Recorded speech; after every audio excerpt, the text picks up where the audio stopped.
tal? Esto es Escena Internacional, podcast producido por Comité de Lectura con la colaboración de Rodolfo Sánchez Aizcorbe. Este es un podcast de análisis de política internacional que se emite 3 veces por semana, martes, jueves y sábado. Las emisiones de los jueves, como estas, son de libre acceso, pero para obtener las otras dos hay que suscribirse a través de la página web de Comité de Lectura o usando el enlace en la descripción de este episodio. En cuanto a la primera noticia de hoy, 31 de agosto, se produjo un golpe de Estado en Gabón. Pero como vamos a ver, este es un caso distinto al de Níger. Los golpistas disolvieron las instituciones y básicamente señalaron que el proceso electoral en el que ganó el presidente en ejercicio la reelección el 26 de agosto no fue libre ni justo y acusan a Bongo de alta traición y malversación de fondos públicos. El tema es que, claro, Bongo y su familia han gobernado el país durante 50 años y él mismo iba a ejercer por tercera vez la presidencia desde que reemplazó a su padre en 2009. No fueron tampoco las elecciones que llevaron a la formación de este régimen elecciones libres y justas, como si fueron las de Níger.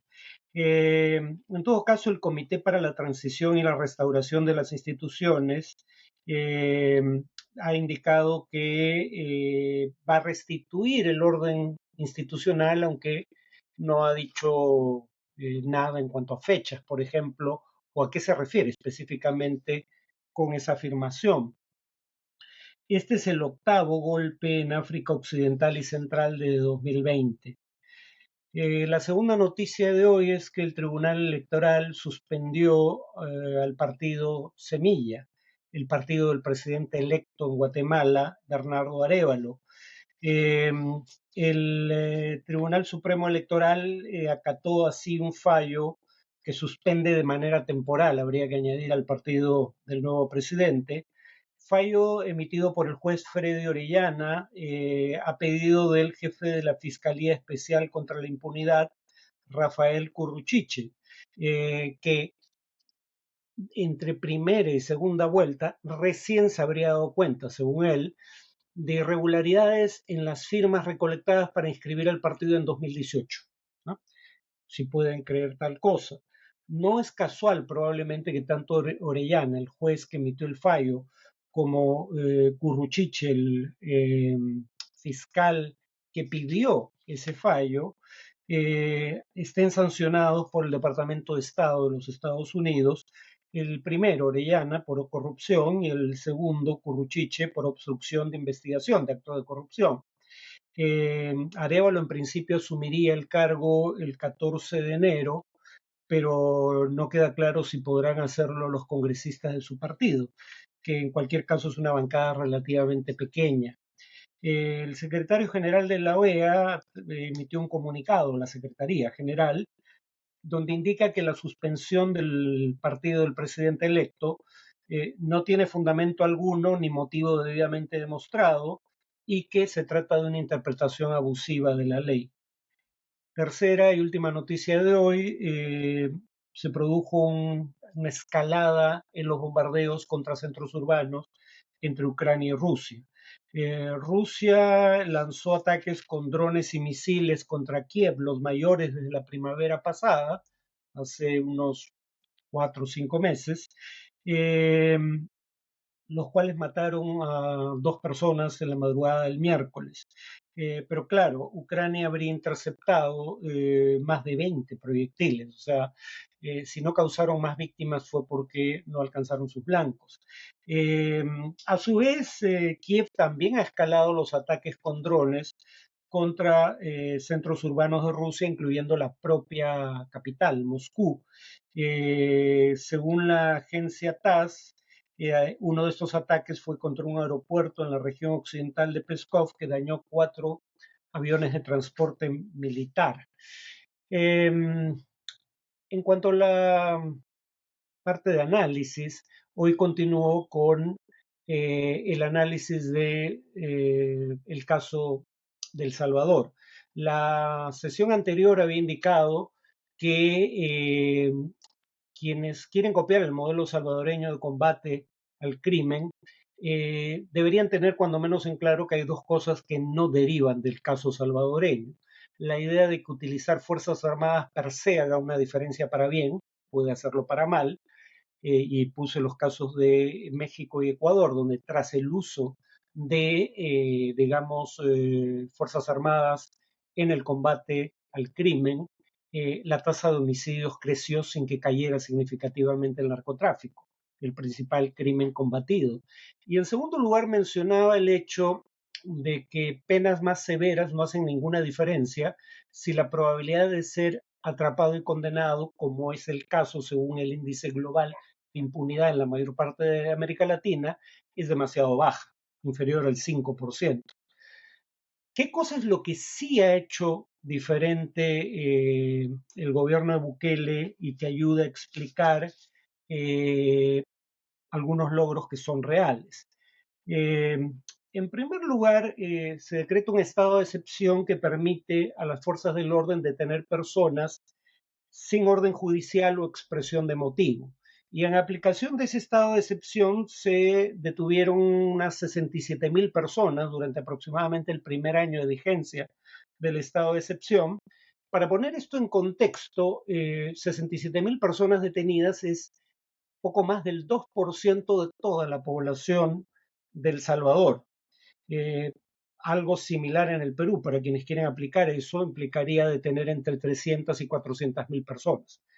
Alguien que me explique dónde instalarían a todos esos detenidos, porque a diferencia de El Salvador, aquí no estamos construyendo la prisión más grande del mundo, y las que tenemos ya están hacinadas. Entonces, por un lado, si bien, digamos, muchas de estas detenciones son arbitrarias, el punto es que el gobierno de Bukele, un gobierno crecientemente autoritario, prefiere correr el riesgo de atrapar inocentes a correr el riesgo de que se le escapen culpables. Y por ende, captura el mayor número posible, los pone en prisión. Pero además el segundo cambio es que, según el grupo de relatores de las Naciones Unidas que investigó el tema, hasta 500 personas han llegado a comparecer en una sola audiencia con abogados públicos que solo tienen minutos para presentar sus casos. Entonces, básicamente, la condena es un hecho consumado.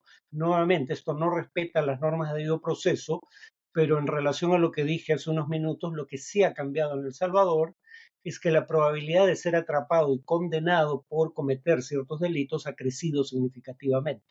La diferencia no son penas más severas. En el Ecuador, perdón, en El Salvador no hay pena de muerte, por ejemplo, por lo menos no para delitos comunes. Tampoco es el uso per se de las Fuerzas Armadas, es básicamente la combinación de mayor probabilidad de ser detenido y condenado y por ende de que efectivamente cumplas con las penas establecidas, eh, que es lo que realmente importa. Hay, sin embargo, problemas obvios con intentar convertir a Bukele en un modelo a seguir para el Perú. El primer problema es que la información que se está manejando en torno a lo que pasa en El Salvador es falsa. El primer ministro Otárola dijo, por ejemplo, lo siguiente respecto al caso salvadoreño. El Salvador es el país que menos delincuencia tiene en América Latina y es una realidad. No, no lo es. Esto es totalmente falso. ¿Cómo se mide en todo caso los niveles de delincuencia? Que es el estándar que propone el propio canciller Otárola, perdón, el propio primer ministro Otárola.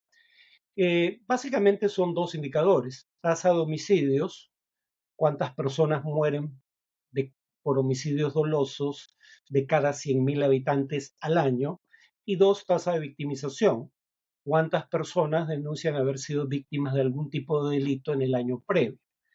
Bueno, la tasa de homicidios en El Salvador, ese sí es un logro, ha caído de cerca de 40 en 2019, el año en que Bukele accede al gobierno, a 7.8 en 2022. Ese sí es un logro real, que nadie puede negar. El tema, sin embargo, es el siguiente. Eh, bueno, para empezar, según la revista The Economist, la tasa de homicidios oficial, que es la que da estos datos, no contempla los casos de presuntos pandilleros muertos enfrentando a las fuerzas del orden. Pero dejemos eso de lado. En primer lugar, la tasa de homicidios de El Salvador, habiéndose reducido dramáticamente, no es la más baja del continente o de América Latina.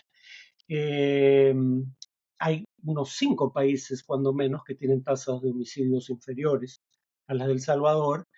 Y en Centroamérica misma, por ejemplo, Nicaragua tiene una tasa de homicidios inferior a la de El Salvador. Dicho sea de paso, si bien ha caído dramáticamente, la tasa de homicidios de El Salvador hoy es más o menos igual a la del Perú, ¿no? No es que tenga una tasa de homicidios inferior a la nuestra. Y la de Nicaragua, la de El Salvador es 7.8 homicidios dolosos por cada 100.000 habitantes al año. La de Nicaragua es 6.7, ambos datos para el año 2022. Pero claro, presumo que nadie quiere copiar la dictadura de izquierda de Daniel Ortega para efectos de lograr mejoras en materia de seguridad ciudadana.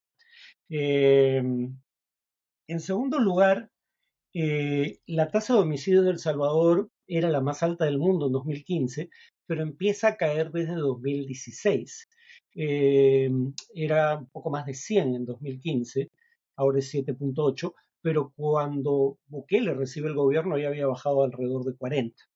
O sea, en otras palabras, eh, la tasa de homicidios no cae solo durante el periodo de Bukele, venía cayendo con anterioridad.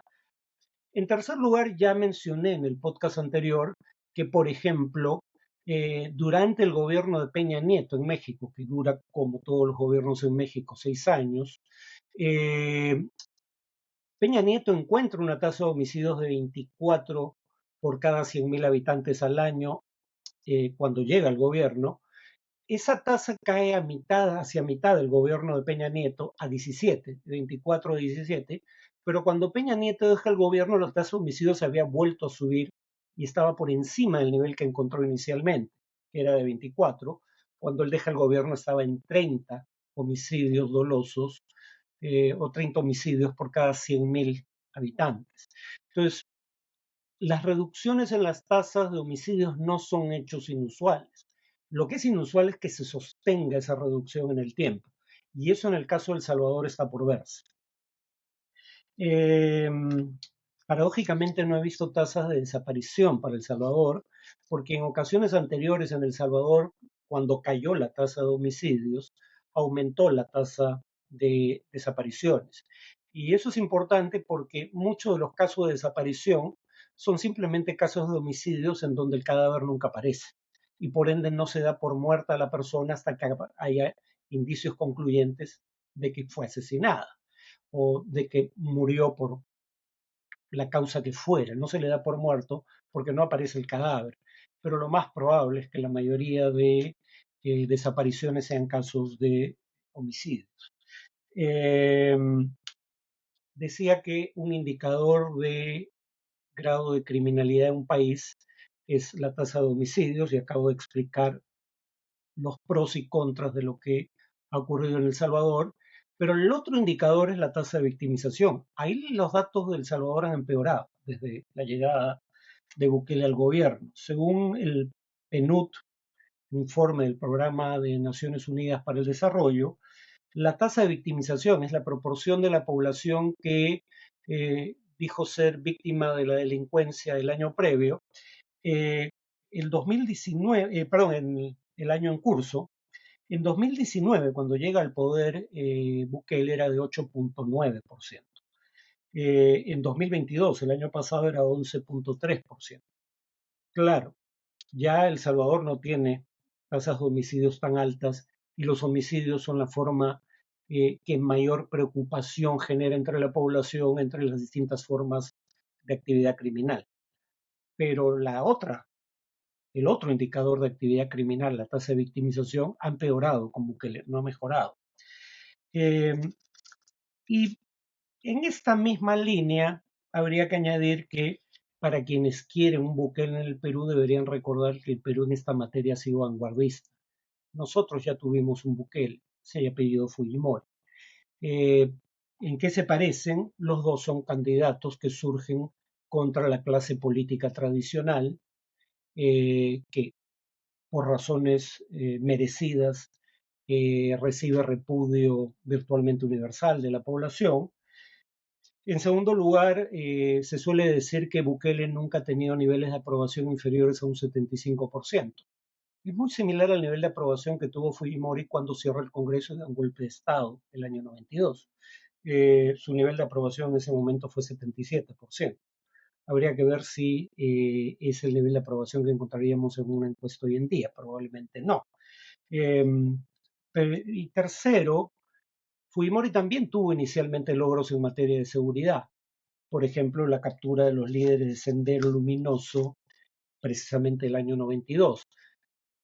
Yo tendería a argumentar que eso se debió más a, digamos, al servicio de inteligencia policial bajo el mando del general Quetín Vidal, y que mientras que Fujimori y Montesinos ni siquiera se enteraron en su momento de la captura, por ejemplo, de Ismael Guzmán. Pero sea como sea, eso ocurrió durante el gobierno de Fujimori y políticamente eso es lo que suele importar. Pero así como Fujimori tuvo éxitos, digamos, o por lo menos tuvo apoyo popular cuando tomó medidas autoritarias, eh, también se parecen en esto último Bukele y Fujimori. Fujimori, recuerden, voy a mencionar el caso de Bukele un minuto, pero Fujimori, digamos, a través de su mayoría en el Congreso, instituye miembros del Tribunal Constitucional, modifica la composición del Poder Judicial, lo convierte en un instrumento de gobierno, los Vladivideos están ahí para atestiguarlo, crea un grupo, o se crea durante su gobierno un grupo paramilitar, el Grupo Colina, que realiza ejecuciones extrajudiciales y al cual Fujimori amnistía a sus integrantes sentenciados. Es hasta donde se puede establecer el gobierno más corrupto de la historia republicana, según Transparencia Internacional, entre las dos últimas décadas del siglo pasado, el gobierno de Fujimori califica como el séptimo gobierno más corrupto del mundo. Se calcula la corrupción o el monto de la corrupción durante su gobierno en unos 600 millones de dólares, repito, según Transparencia Internacional. Y la prueba de que esa es una cifra verosímil es que se han repatriado los dineros incautados producto de la corrupción durante el gobierno de Fujimori más de 200 millones de dólares a la fecha. Eh, Recordemos que Fujimori puede tener logros en materia de seguridad de manera inicial, pero por otro lado recordemos que la crisis que genera el fin de su gobierno tiene que ver con la venta de armas por parte de Vladimiro Montesinos y allegados al movimiento terrorista colombiano de las FARC, ¿no? Uno, y dos, está el tema de narcotraficantes como Demetrio Chávez Peña Herrera, más conocido como el Vaticano, que declaran haberle pagado a Vladimiro Montesinos sobornos por cada avioneta que permitía despegar con droga desde la Amazonía peruana.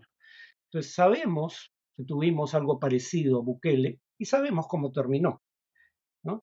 En el caso específico de El Salvador, habría que recordar que según el índice de democracia de la unidad de inteligencia de la revista The Economist, el 2022 solo 3 países tuvieron una caída mayor en el índice de democracia mundial que El Salvador, Burkina Faso, Haití y Rusia. Y El Salvador ya no califica como una democracia, califica, esos son datos del año pasado, yo creo que eso va a cambiar para mal este año, califica como un régimen híbrido.